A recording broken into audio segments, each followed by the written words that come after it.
anyway, Nas announces a summer concert residency with the Las Vegas Philharmonic.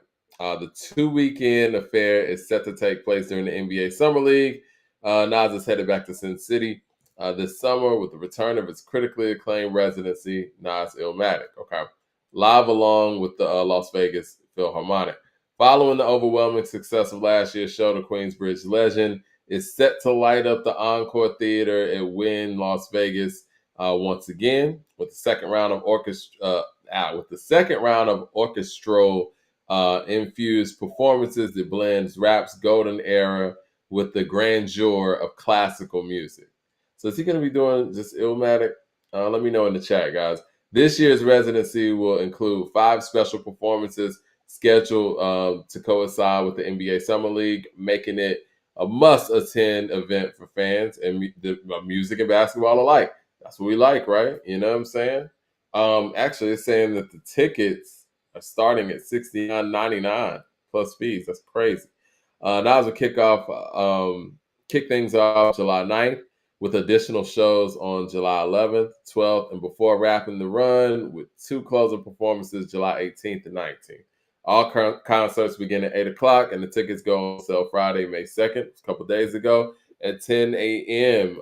Pacific time. Ticketmaster.com. Prices starting at $69.95 plus fees.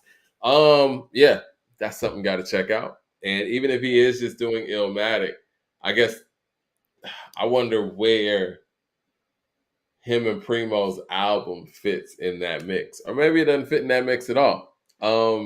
Yeah, it's not like he needs one to boost another, man. He's just kind of like checking off his, like, I'm not gonna say bucket list, but he's just like checking all the marks and all the territory he can cover in this time, bro. Like, Nas doing a residency is dope. I actually wish it was more dates than what it is with just that, because he has so many errors of, like, you can do the Illmatic, but then you could also like just go and do other albums, and you could start doing this work that you've been doing in the past 5 years and giving people that to be able to give fans a chance to see that being performed as well. So I mean, it's a good year for him, man. Nas is if I had to ask Nas a question, I'll ask him, what keeps you going at this point in your career? You know what I'm saying? Like, what sparks your inspiration to keep on making albums and then actually popping out and being outside and performing and whatnot? That's one of my main questions I would want to ask him.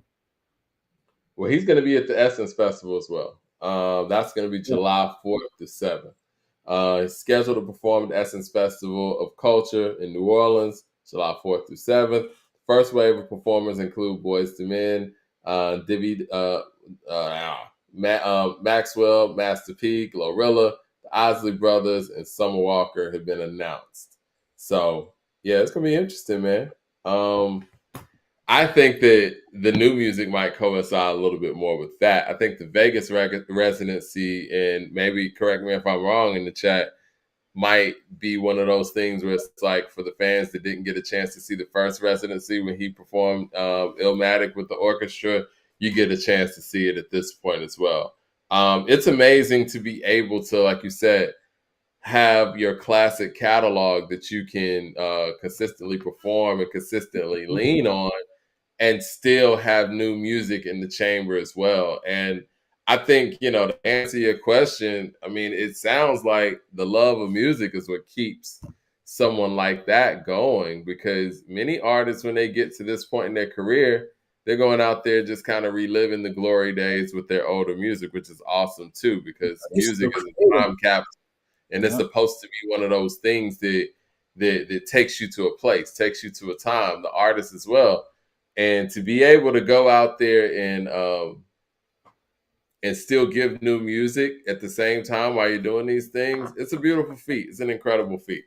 And, shout out to Nas. I'm looking forward to hearing something from the premiere and Nas' album. But I got to check one of these performances, man. I got to get out to Vegas. I haven't been to Vegas in a minute. I love Vegas. Vegas is giving me too many excuses to go there this year. You got this residency, then you got the Kendrick show that's going to be there May 31st. Then you got Bud Crawford and Canelo fighting in September. Then Super said in our chat that The Hip Hop Hall of Fame should be in Vegas. I think that could actually I work. agree too. That would be a good idea. Give another attraction. You know what I'm saying? Unless you're gonna put it in New York, you know. That seems like it hadn't worked, but I mean, it's coming. I mean, New York would be dope. I mean, New York would make the most sense.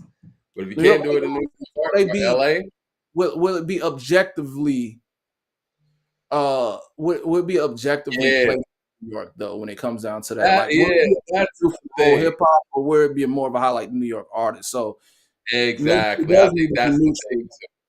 Yeah, because Yeah, I feel I like think it might help everybody. to have it. Yeah, it might help to have it in neutral grounds. Yeah, But yeah. that's still would Vegas be more West Coast centric though? If that's what happens, I don't see him being West Coast bias. yeah, Um, just because the West has always showed love to all of hip hop. You know what I'm saying? I'm just gonna be honest. I right. know it may looks like it hasn't been that way, but West Coast has always showed love not only to the South, but they show love to New York too. That They East, opened it up. Yeah, yeah, that East versus West shit is like media, and like created. You know what I'm saying? Like I don't think New York artists hate West Coast artists. I don't think that's the case. I think there is a certain part of East Coast bias when it comes to how they view their level of music and lyricism compared to other regions, though. But I don't think New York hates Cali or West Coast just as much as I don't think West Coast dislikes New York. I don't think that's the case, but there is a little bit of a bias that comes from New York because of course, just like anything or any New Yorker will say, they think anything that comes from New York is the best. It could be exactly. basketball, New it York could be is just fashion, proud. it could be food, it could be whatever. That's just the New York way, bro. So it's like I'm not mad at it. Have pride. You know what I'm saying? Yeah. New But York. I mean, let a New place, Yorker tell it. New York's the epicenter of basketball, everything. You know what I'm saying? Like, yeah. and And they're gonna some tell you the has Knicks truth gonna to it. win this You know what I'm saying? Like, there's nothing wrong with it. But yeah, I think actually having it in Vegas would be kind of dope. Another attraction, and bringing hip hop to Vegas. We see hip hop in Vegas when there's events, there's boxing matches, there's things like that. But having a permanent home for hip hop with that Hall of Fame, I think that'll be dope. year. Yeah, I agree. I agree. Would love for there to be a hip hop Hall of Fame in New York, but yeah, I do think that everybody getting that fair shake could be a foreseen issue, and even if it's not a real issue, I think it'd be one of those things where kind of like what we saw with Hip Hop 50, other people feeling slighted anyway, just off GP. Because even if we're being honest here, like if we're documenting hip hop properly and we're starting in the early 70s, late 60s, we probably wouldn't get to everyone else outside of New York, other than a few people from Philly here and there, until maybe about 85. We start getting out to the west. I don't know. Because breaking with Ice T and Turbo and all of that, that's early 80s. So yeah, that's where we would probably start. Mad Max, you finally chimed in. Mad Max with the super chat says, to not have it in New York is insane. This is our ish. Says a New It, Yorker. yeah, But hip there's hop. truth to it. Like, I hear you, Mad Max, but the truth is, hip hop actually belongs to everybody now. yeah. I mean, it started in New York, yes, But and New it's York traveled birthed so it. many places. Mad Max says, "Name one Vegas legendary MC." I don't know him, but why is that? Yeah, Why is there any relevance to but that? that's the What is reason that why Vegas would make sense, because exactly? Vegas wouldn't be biased. New York, all right, Exactly. let's keep it real. New York has the most legends, right? New York has the most legendary MCs in hip hop history. With that being the case, do you think that if it were placed in New York, that everybody else might not get a fair shake because New York is making sure that all of their legends are recognized? Hell, they don't even recognize their own legends in the city. I mean, think about what they doing with radio. You know what I'm saying? There's times we just talked about Nas. What was Nas supporting unwavering, like, you know, homage to him with New York radio? You feel me? Like, New York radio failed Nas on KD3 specifically, I felt I a would lot of say. artists, man. They felt Yeah. a lot of artists, but I do feel like there should be something for hip hop in New York. You know what I'm saying? Like I could actually kind of get with some of Matt's point of making a rally for that or making you know some attention to that. But I do think Vegas would be dope. Just because it's so frequently visited. Well, So let's be unbiased here, right? Why is the Rock and Roll Hall of Fame in Cleveland? Because I don't know, to be honest with you. And we know that rock and roll does start with musicians that were in the South, in Mississippi Delta, and blues, and and the first technical rock and roll song is what is Ike Turner's Route 44, I think it is, and Ike is from Kansas City, so I think that the mentality there was to find neutral grounds as well, because really, if we're being honest about a Rock and Roll Hall of Fame or a Blues Hall of Fame, it should be in the South. Man, Max with the super chat says, "I don't care how big hip hop gets. Hip hop is New York always." Well, New York lost the handle on hip hop for a minute, man. We got to be. We talking about 20 years, but It might be a little longer than that. The Razorhead with the super chat says, "Name a legendary boxer from Vegas." Good one, Razorhead. Listen, exactly. All right. I actually could make a case for Matt's and what he's saying for NY and a place for that. I'm not mad at his argument for it. Well, all right. If we want to talk about New York, hip hop will always be New York. I know this might sound controversial. Let's go ahead and do a timeline of when New York had it. We're gonna start. I'll start with. We'll start 79. Rapper's Delight. We'll start there because I feel like that's where like the recording side of hip hop started. So I'm gonna go 79 to. You know what? Let's start it with the Chronic. 92. No. You have to start earlier than that because NWA. But I don't think the West Coast had it like that. Like the East Coast still was doing its thing. I think the Chronic kind of marks the era of the West Coast taking it. Yeah, but we kind of split it though. NWA was very impactful to hip hop. They were. They shook shit up. But it was just them. I mean, I'm not saying it was just. You got to think about you got to think about how like NWA, and then you get Cube, and then you get Dre and the Chronic, whatever. They kind of lived. They kind of existed at that same time with that, man. I want to ask the people in the chat, what year do y'all think that the West Coast took it from NYC? Mad Max with the super chat says, "Since we lost the handle, what you did with it, mumble." Hey man, you gotta get the mumble don't get you through 20 years, bro. It wasn't always mumble rap. If it was just that, then you guys wouldn't be trying to cross these waters and try to get what we got going on over here. Y'all would be still doing what y'all doing over there, buddy. And obviously that wasn't working, so you had to come holler at your cousins down here in the South. I feel like because 88 is NWA. You still had Kane around, you still had Rakim around, you still had LL around, you still had Public Enemy around. De La Soul's emerging at 89, Slick Rick's 88, MC Light's 88, and Tribe comes around in 90. Cube is a strong force in 90, but Cube is recording on the East Coast. So I feel like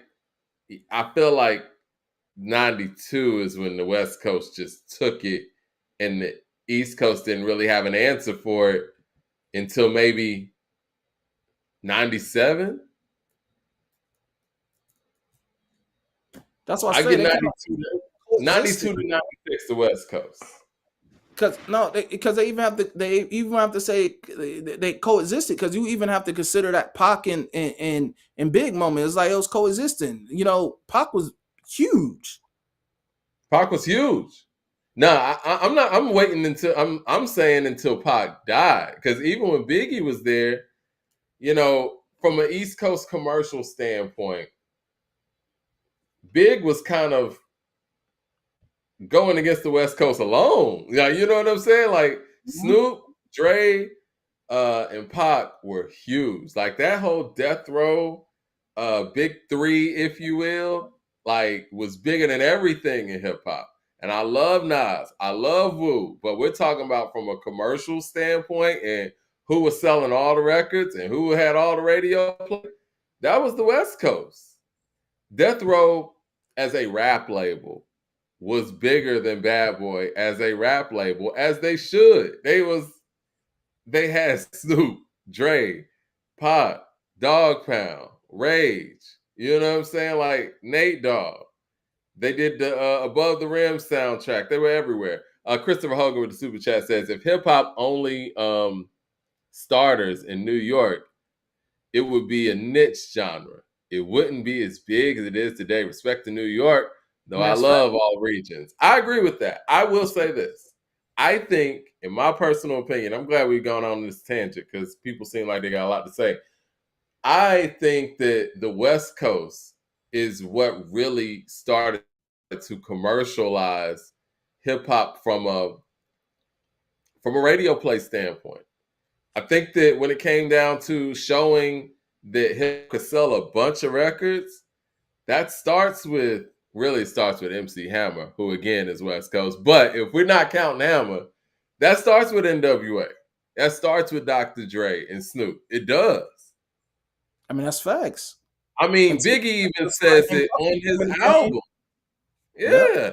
Until Puff came. Biggie, what Biggie say? Trying to sell records like Snoop? He Snoop. said Mm-hmm. That's I not mean, me talking. That's Big talking. That's y'all legend talking. He's our legend too, but you know what I mean. Matt yeah, Max hip to the hop. super chat says, and I got love for all hip hop artists from everywhere. Hip hop is global. That's cool, but hip hop is our ish.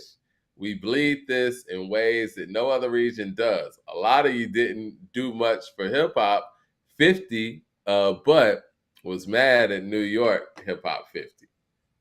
I do think there could have been some I think people could have came together for that a little bit more. And I do think that New York did lead the charge on Hip Hop 50.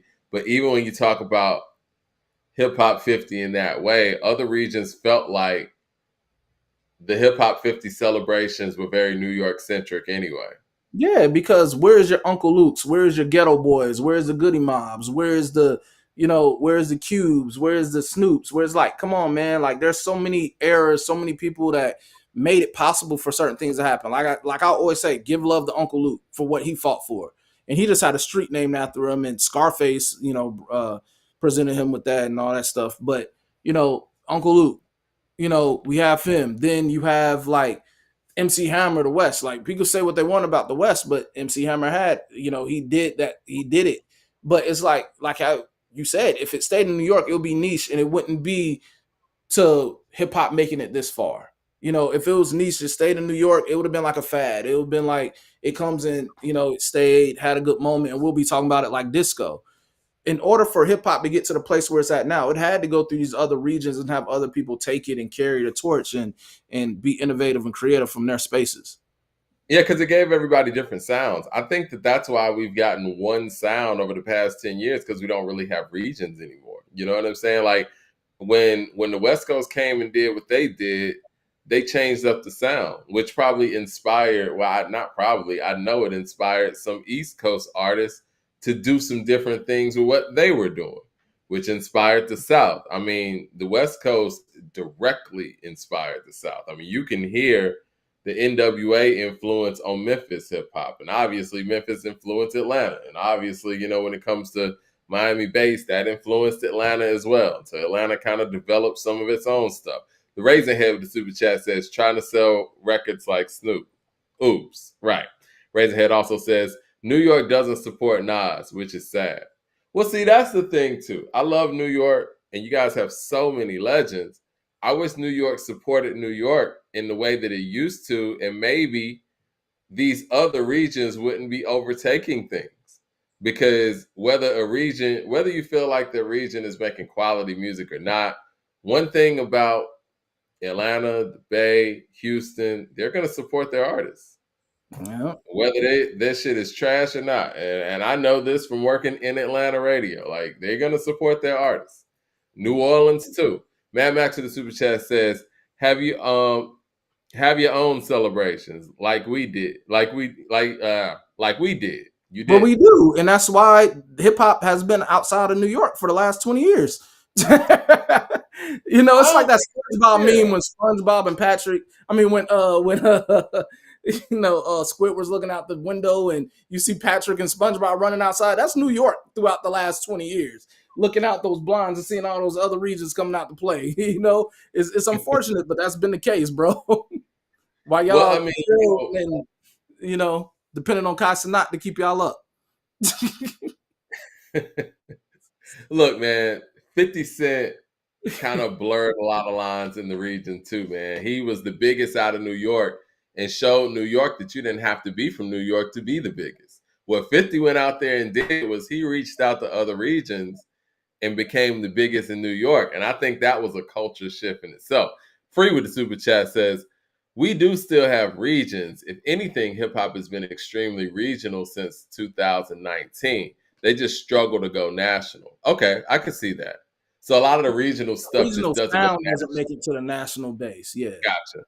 yeah. But It's where like it when used to Nelly be came was out. regional sounds would like be the next wave. Like when the Mhm. hyphy movement happened, right? Like And when Nelly those came out, what St. Louis oh was yeah. doing with that, or when Twister came back out, that first Chicago wave, if you will, before the drill stuff, like there was people took it, and yeah. And Matt Max with the super chat says, "What's region support? Old rappers stop putting Nas radio issues on in New York. We got Southerners running radio up here. So that's Y'all was outsiders doing it to messing with New yourself, York. though. Y'all was doing it to yourself. Like I said, like Hot 97 Well, was getting artists on the same call who they knew that had beef with each other to get their ratings up. Do y'all not remember the infamous Hot 97 calls with them setting their own artists up with, for those ratings and with stuff? Like y'all Cam was doing and it to your own.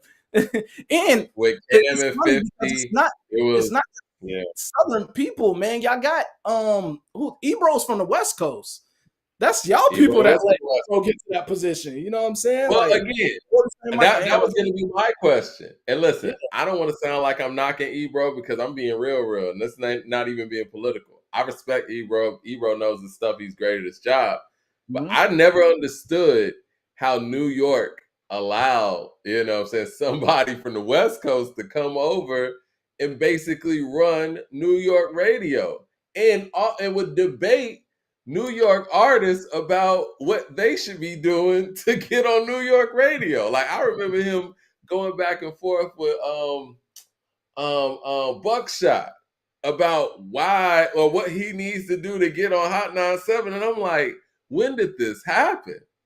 Even arguing with Funny 50 how it came about around. who killed New York hip hop. My thing is like, and it's always been like that here. It's like we respect our legends, especially the ones that come before the radio personalities. And Greg Street's originally from Dallas. But when he came over here, he wasn't pushing Dallas or any other region on Atlanta. He was going hard for Atlanta. Guess And who when else you is get from the West Coast? I'm sorry. I'm huh? gonna let you rock. What you say? No, I was just saying, like, and it's crazy when you come to New York, the birthplace of hip hop, and you get such an important position like this, and you putting on for other regions. It's wild. And the fact that New York let him do it is even wilder to me. I don't Bro, understand. think about it as well. Guess who else is from the West Coast that had been operating in that space in New York for a very long time and is well respected? Who? Sway. Oh, Sway. Yeah. But no, Sway, I thought he Sway's still from operated Oakland. out on the West Coast. Sway's from He only Oakland. yeah, but I thought Sway show is still out I west. think he does his stuff with Sirius. Sirius, from my knowledge, is New Oh, York. okay. That's different though, because that's more satellite than No, even local, I before guess. that, he was operating in New York spaces. He was MTV. He was in New York. Well, I will say this: Charlemagne's from South Carolina. You know what I'm saying? Fair And enough. He jumped around before he Charlemagne's got a very yeah, powerful yeah. individual in New York radio. He is. Yeah, Oh, he has been for a minute. yeah, what New York, man? Like, who's y'all voice of? Much shout out to Angie Martinez because she's one of my all time favorite radio personalities, and what she does in the media space. She's my number one. I'm not gonna lie to you. I love what Angie That's does. what's up. I love how Very she fancy. interviews. She's interviewed legends, and she knows how to get the news out of people without like it's like natural conversation that she have. And Hmm. so I like what Angie does. I like what Sway does. Um, but who's leading the charge for the voice out of New York, man? And I don't want to make this a New York shit session, but it's kind of like, man, what like who's been the leader for y'all, man? Who's been controlling the But we got to narrative? get to the root of the problem, man. And I feel bad that the artists have continuously did what they were supposed to do, but the New York outlets didn't do what they were supposed to do to, say, make sure that those legends are taken care of. I mean, Christopher Hogan, and I give Flex credit.